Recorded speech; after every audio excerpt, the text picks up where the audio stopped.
प्यारे बच्चों, आज हम मानव भूगोल की प्रकृति एवं विषय क्षेत्र के बारे में आगे से विस्तार से चर्चा करेंगे। इसमें हमने पहले टॉपिक में पढ़ा था कि मानव भूगोल के साथ साथ भूगोल शब्द का सर्वप्रथम प्रयोग किसने किया था। तो हमने उसमें जाना था एरिस्टोस्थिनीज ने। कब किया था? 276 से 193 ईसा पूर्व।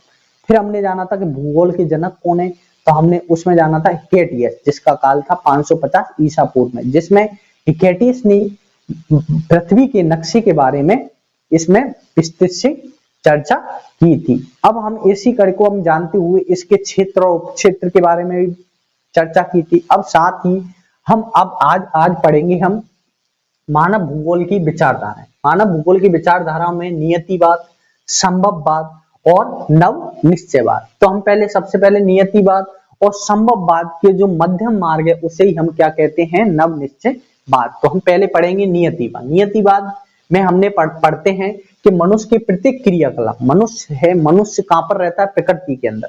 तो प्रकृति के अंदर भी वो सारे क्रियाकलाप करता है और पर्यावरण से नियंत्रित माना जाता है। कहने का मतलब यह हुआ कि मनुष्य के द्वारा प्रकृति के अंदर जो भी क्रियाकलाप किए हुए वो पर्यावरण से नियंत्रित किए जाएंगे, स्वाभाविक होंगे, क्योंकि हम पर्यावरण के अंदर ही विचरण कर रहे हैं, उसी के अनुसार ही हम अपना जीवन यापन कर रहे हैं। तो नियतिवाद के अंदर हम जानेंगे कि मनुष्य के प्रत्येक क्रियाकलाप तथा प्रकृति के अंदर ही वह सारे क्रियाकलाप करता है और पर्यावरण से नियंत्रित माना जाता है। अब हम इसी को बाद आदिम अवस्था में तथा क्रियाकलाप पूर्णतः प्राकृतिक पर्यावरण की शक्तियों द्वारा नियंत्रित होते थे। कहने का मतलब यह थे कि आदिम काल में मानव जो प्रकृति के अंदर रहता था तो वो अपने सारे क्रियाकलाप कहां करता था? प्रकृति के अंदर ही करता था और प्राकृतिक पर्यावरण की शक्तियों द्वारा नियंत्रित किए जाते थे। जिसमें हम इनके समर्थकों की बात करते हैं, रेडजेल, रिटर, हम्बोल्ट, हंटिंगटन आदि नियतिवाद के समर्थक थे। उन्होंने इस बात का समर्थन भी किया था। अब हम बात करते हैं नियतिवाद। नियतिवाद में मानव एक निष्क्रिय कारक के रूप में पर्यावरणीय कारकों से प्रभावित होता है। कहने का मतलब यह है कि नियतिवाद में मानव द्वारा जो भी निष्क्रिय कारकों के रूप में वह कार्य करता है वह सबसे ज्यादा प्रभावित किससे होता है? पर्यावरणीय कारकों से प्रभावित होता है। जिसमें हम एग्जाम्पल के रूप में देखते हैं कि आदिवासियों की प्रकृति पर निर्भरता। देखना, आदिवासी रेख में रहने वाले जो भी समाज हैं वो देखना प्रकृति पर ही निर्भर होता है। अपनी जरूरतों को पूर्ति कहां से करते हैं? प्रकृति पर करते हैं। अब हम पढ़ते हैं संभववाद। संभववाद में हम जानेंगे कि मनुष्य पर्यावरण में परिवर्तन करता है, साथ ही प्रकृति में अनेक संभावनाएं भी पैदा करता है और अपने इच्छा अनुसार अपने लाभ के लिए इसका उपयोग भी करता है। अगर सपोज करो एग्जाम में आ जाए तो हम इसके बारे में ऐसे लिख सकते हैं कि मनुष्य पर्यावरण में परिवर्तन करके प्रकृति से अनेक संभावनाएं पैदा करता है तथा अपनी इच्छा अनुसार इनसे लाभ की प्राप्ति भी करता है। उसे अपन क्या कहते हैं? संभववाद कहते हैं। इसके विचारक हैं विडाल डी ब्लास और लुसियन हेले। अब हम बात करते हैं संभावनावाद। प्रकृति मनुष्य को महत्वपूर्ण स्थान तथा सक्रिय शक्ति के रूप में देखता है। कहने का मतलब ये जो संभावना है, मतलब संभावना व्यक्त कर रहा है, कहां पर कर रहा है? प्रकृति के अंदर। प्रकृति के अंदर जो संभावना व्यक्त कर रहा है वो मनुष्य को महत्वपूर्ण स्थान देती है। मतलब मानव अपने अनुसार प्रकृति में परिवर्तन कर देता है और वह सक्रिय शक्ति है, मतलब सक्रिय शक्ति के रूप में कार्य करता है। जिसमें हम नदियों पर पुल, मानव द्वारा देखो कि अपने जाने के लिए जब उन्हें समस्या होती है तो वो एक स्थान से दूसरे स्थान पर जाने के लिए, चाहे बीच में नदी जा रही है तो वहां पर पुलें बना देता है।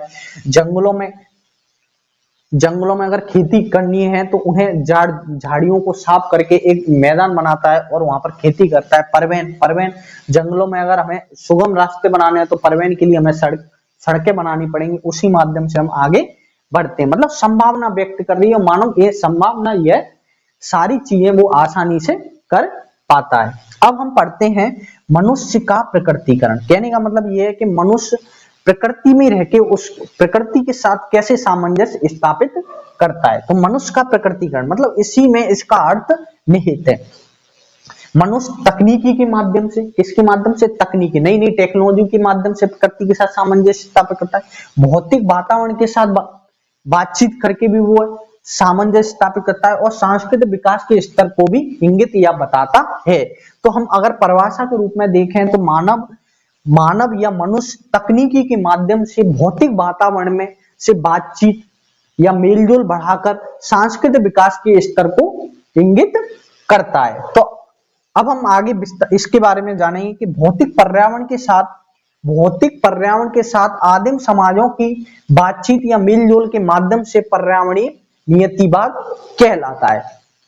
अगर क्वेश्चन आ जाए कि पर्यावरणीय नियतिवाद किसे कहते हैं, तो फिर हम उसमें एक छोटी सी परिभाषा के रूप में लिख सकते हैं कि भौतिक पर्यावरण के साथ आदिम समाजों की बातचीत या मेलजोल के माध्यम से जो क्रियाएं करता है उसे हम क्या कहते हैं, पर्यावरणीय नियतिवाद कहते हैं। जैसे भौतिक वातावरण के साथ, कहने का मतलब मानव कहां पर रह रहा है, प्रकृति के अंदर, तो वहां पर ही क्रियाएं कैसी करेगा, भौतिक पर्यावरण के साथ ही आदिम समाजों की बातचीत करता है। अब हम बात करते हैं प्रकृति का मानवीकरण। प्रकृति के मानवीकरण में अपन जानेंगे प्रौद्योगिकी के विकास और मानव ने प्रकृति में संशोधित परिवर्तन प्रारंभ किए तथा सांस्कृतिक परिदृश्य बनाया। तो प्रकृति के मानवीकरण में अपन जानेंगे कि प्रौद्योगिकी नई मशीनरी के माध्यम विकास किया, साथ ही मानव ने प्रकृति में संशोधन यानी अपने अनुसार परिवर्तन किए और एक सांस्कृतिक परिदृश्य बनाया अपने रहने लायक। अब हम बात करते हैं नव निश्चयवाद की। अपन ने पहले मैंने बताया था आपको कि नव निश्चयवाद में नियतिवाद और संभववाद के जो मध्य मार्ग होता है उसे हम क्या कहते हैं, नव निश्चयवाद। नव निश्चयवाद की संकल्पना किसने दी थी, ग्रिफिथ टेलर में, जिसने बताया था पर्यावरणीय निश्चयवाद और संभववाद के माध्यम मार्ग को हम क्या कहते हैं, नव निश्चयवाद कहते हैं। पर्यावरणीय निश्चयवाद और संभववाद के मध्यम मार्ग को हम नव निश्चयवाद कहते हैं, जिसका अर्थ है ना तो यह पूर्ण आवश्यकता है और ना ही पूर्ण स्वतंत्र है। तो मानव प्रकृति के नियमों के अनुसार प्रकृति पर विजय प्राप्त कर सकता है। मानव प्रकृति के नियमों के आधार पर कहने का मतलब यह है कि मानव प्रकृति के अंदर ही निवास करता है और उन्हीं के अनुसार अपने आप में सामंजस्य स्थापित करता है। धीरे धीरे उसमें इतना घुल मिल जाता है कि प्रकृति को अपने पूरक बना लेता है। इसी बारे में और इसके टॉपिक के हम कुछ महत्वपूर्ण क्वेश्चनों को भी चर्चा करेंगे, वो हम आगे की क्लास में विस्तार से चर्चा करेंगे। धन्यवाद।